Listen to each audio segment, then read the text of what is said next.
Good morning, Your Excellencies, respected ma'am and distinguished guests.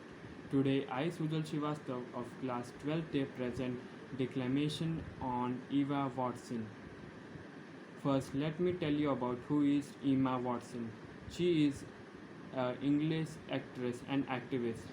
She has gained recognition for her role in women's rights works and gender inequalities. So let's start. Today we are launching a campaign called He for She.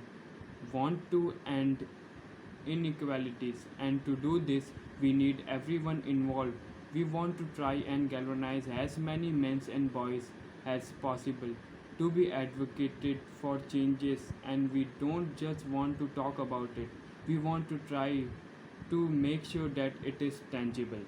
The more I have spoken about feminism, and the more I have realized that fighting for women's rights, for the record, feminism by definition is the belief that the man and woman should have equal rights and opportunities.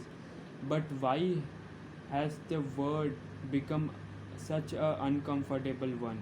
I am from Britain and I think it is right that I have paid the same as my male counterpart. I think it is right that women be involved on my behalf in the policies and the decisions that will affect my life. I think it is right that socially I am forwarded the same respect as men. But sadly, I can say that there is no one country in the world where all the women can expect to receive this right. No country in the world can yet say that they have achieved gender equalities. My life is a shared privilege because my parent does not love me less because I have born as a daughter. My mentor didn't assume that I would go less far because I might give birth to a child. One day these influences with the gender equalities ambassador that made me who I am today.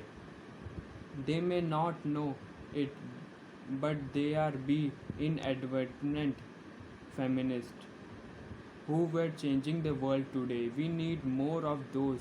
And if you still hate the word, it is not word that is important because not all women have received the same right that I have. In 1994, Hillary Clinton made a famous speech in Beijing about the woman right. Sadly, many of the things that she wanted to change are still true. But what stood out for me most was the less than 30% of the audience were male. How can we affect change in the world when only half of it is invited? I would like to take this opportunity to extend your formal invitation.